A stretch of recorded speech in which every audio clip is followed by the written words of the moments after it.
আসসালামু আলাইকুম। হাই বন্ধুরা, কেমন আছেন আপনারা সবাই? আশা করি ভালো আছেন, সুস্থ আছেন। আমিও ভালো আছি। তো এই যে আবারও হাজির হলাম আর একটি নিত্যদিনের ভিডিও নিয়ে।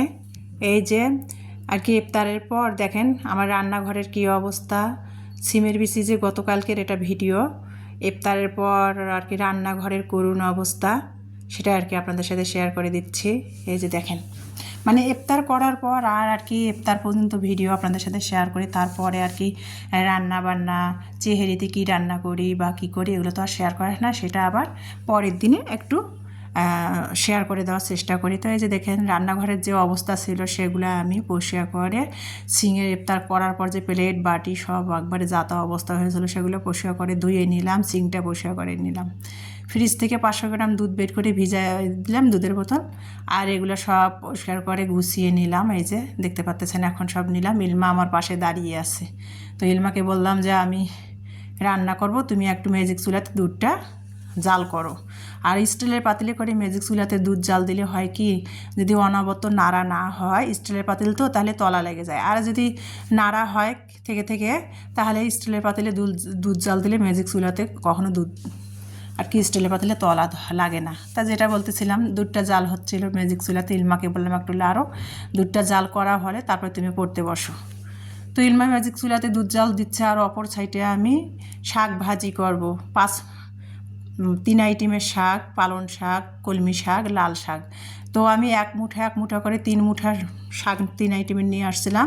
তো সেগুলো দিয়ে আর কি 2 দিন পাকোড়া বানিয়ে খেয়েছি ইফতারে আর কি।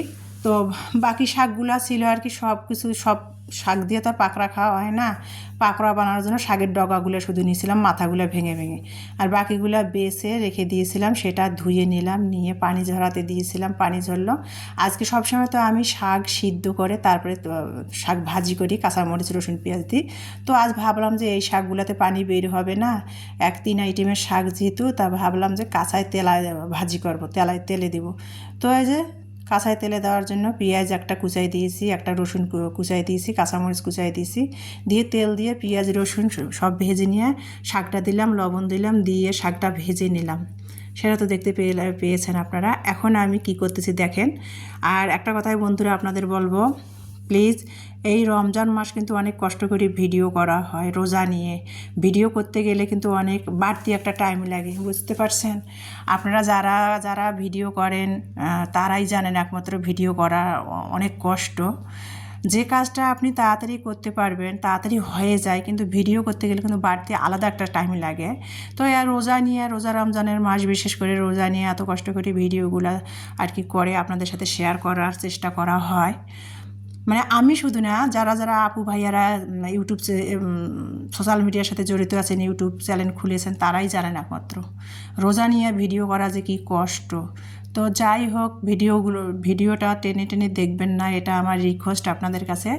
ধৈর্য সহকারে ভিডিওটা আমার দেখবেন, অনেক কষ্ট করে ভিডিওগুলো করা হয়। আর যদি ভিডিওটা আমার ভালো লেগে যায় তাহলে প্লিজ একটা লাইক দিয়ে সাবস্ক্রাইব করে আমার পাশে থাকবেন। তো যেটা বলতেছিলাম, আমি কিন্তু এই যে শাকটা ভাজি করে নিলাম, 3 আইটেমের শাক, সেটা ভাজি করে নিয়ে ওই কড়াইটা একটু হালকা করে ধুয়ে নিয়ে ডিম তেলানি করতেছিলাম। এই যে দেখতে পাচ্ছেন ডিম তেলানি করলাম কিভাবে। সবসময় তো ডিম আর কি সিদ্ধ করে কষিয়ে রান্না করা হয়, মানে ডিমের কোরমা আইটেম করে রান্না করা হয়। তো আজকে ভাবলাম যে ডিম তেলানি করবো। আর ডিম তেলানিটা আমার ইলমা কিন্তু খুবই পছন্দ করে। তো পেঁয়াজ সব মশলা কষিয়ে তারপরে পানি দিয়েছিলাম, পানিটা বলক আসছে, তারপর ডিমটা ভেঙে ভেঙে দিয়ে দিয়েছি। এটাকে আমরা উত্তরবঙ্গে আর কি ডিম তেলানি বলি, অনেকে ডিম পানি তোলা বলে। তো যাই হোক, তো ডিম তেলানিটা করে নিলাম, এই যে হয়ে গেল। আর এভাবে ডিম তেলানি করলে না কি হয় জানেন, মানে 1 প্লেট ভাত খাওয়া যায় এই ডিম তেলানির তরকারি দিয়ে, একটা ডিম দিয়ে। তো যাই হোক, এই যে আমি সিমের বিচিটা যে গতকালকে আপনাদের শেয়ার করে দিয়েছি, 1 কেজি সিমের বিচি নিয়ে আসছিলাম, ছিলে পরিষ্কার করে রেখে দিয়েছিলাম কালকে রোজা নিয়ে। আর মানে সিমের বিচিটা সংরক্ষণ করতে পারি নাই। তো সিমের বিচিটা রান্না করব না, সেটা আমি বেছে রেখে দিলাম, অন্য সময় সুযোগ করে রান্না করব, সেটাও আপনাদের সাথে শেয়ার করব। তো সিমের 1 কেজি বিচি নিয়ে আসছিলাম, ছিলে বেছে সেটা রেখে দিয়েছিলাম। সেটা আর কি আমি এখন গরম পানি দিয়ে, কালকে আর আপনাদের সাথে শেয়ার করতে পারি নাই, চুলার মধ্যে পানি গরম দিলাম, পানিটা যখন বলক আসলো সামান্য পরিমাণ 1 চিমটি হলুদ দিয়ে তারপরে আমি পরিষ্কার করে ধুয়ে সিমের বিচিটা পানি ঝরাতে দিলাম, সেটা আর কি গরম পানিতে দিলাম। গরম পানিটা যখন সিমের আর কি একটা বলক আসছে তখন আমি আর কি প্লাস্টিকের জালির মধ্যে ঢেলে ঠান্ডা পানিতে ধুয়ে নিলাম। পানিটা ঝরে যাবে, যখন ঝরঝরা হয়ে যাবে তখন আমি ফ্রিজে রেখে দেবো, সেটা আপনাদের সাথে শেয়ার করব। ভিডিওটা না টেনে ধৈর্য সহকারে দেখুন। তো এই যে এখন আমি শুটকি ভর্তা বানালাম। শুটকি ভর্তা বানানোর জন্য আর শাক ভাজির সাথে কিন্তু শুটকি ভর্তাটা অনেক মজা লাগে। যে কোনো শাক ভাজির সাথে শুটকি ভর্তা, শীতল ভর্তা, আলু ভর্তা কিন্তু অনেক মজা লাগে। তো শুটকি সারাদিন রোজা থাকার পর কিন্তু একটা ভর্তা ছানা খেতে মন চায় ঝাল ঝাল, কিন্তু রোজা থাকার পর ঝাল ঝাল কিছু খেতে মন চায় কিন্তু পেট সহ্য হয় না। মানে খেতে মন চাইলে কিন্তু সারাদিন রোজা থাকার পর কিন্তু বেশি ঝাল আইটেম কোনো কিছু খেলে পেটে সহ্য হয় না। তো যাই হোক, তারপর একটু খেতে ইচ্ছা করছিল, কিন্তু হালকা ঝাল দিয়ে একটু শুটকি ভর্তাটা করলাম। একেবারে কড়া ঝাল দিই নেই, যেহেতু সারাদিন রোজা থাকা হয়, কড়া ঝাল খাওয়াইলে তো ক্ষতি করবে, গ্যাসের ক্ষতি হবে। তো আমি শুটকি ভর্তাটা করে নিলাম। প্রথমে রসুন, পেঁয়াজ, কাঁচামরিচ একটু তেল দিয়ে ভেজে নিয়ে তারপরে শুটকিটা গরম পানিতে ধুয়ে শুটকিটা ভেজে নিলাম। আর একটু তেল দিয়ে আর কি একটুখানি পানি দিয়ে 1 কাপ পরিমাণ পানি দিয়ে একটু হলুদ দিয়ে শুটকিটা সিদ্ধ করে তারপর একটু তেল দিয়ে শুটকিটা তেলের মধ্যে ভেজে নিয়ে স্বাদ মতো লবণ দিয়ে কিন্তু আমি শুটকি ভর্তাটা করে নিলাম। সেটা তো আপনারা দেখতে পেয়েছেন। আর এখানে দেখতে পাচ্ছেন আমি এই যে শিমের বিচিটা যে মানে পানি সে একটু সিদ্ধ করে মানে ভাপাই নিয়ে যে আমি তারপরে পানি ঝরাতে দিয়েছিলাম, তো পানিগুলা শুকিয়ে গেছে, ঝরঝরা হয়ে গেছে, সিমের বিচির পানিগুলো ঝরে গেছে। এখন আমি পলিথিনের ব্যাগে করে ফ্রিজে রেখে দিলাম সিমের বিচিগুলা। এই যে দেখতে পাচ্ছেন সিমের বিচিগুলা ফ্রিজে রেখে দিলাম, অন্য সময় খাওয়া যাবে, সংরক্ষণ করে রেখে দিলাম। তো এলমার বাবা আসলে আমি আবারও 1-2 কেজি সিমের বিচি কিনে সংরক্ষণ করে রাখবো। এখন যেহেতু সিমের বিচি পাওয়া যাচ্ছে 80 টাকা 70 টাকা করে কেজি, আর 2-1 কেজি সংরক্ষণ করব, সেটাও তো আপনাদের সাথে শেয়ার করব। আর আমার দৈনিক জীবনে ভালো লাগা যেগুলো সেগুলো তো আপনাদের সাথে শেয়ার করার চেষ্টা করি। তো যাই হোক, আপনারা আমার পরিবারের একজন হয়ে গেছেন। আমি মনে করি আপনারা সবাই আমার একজন পরিবারের লোক, সদস্য।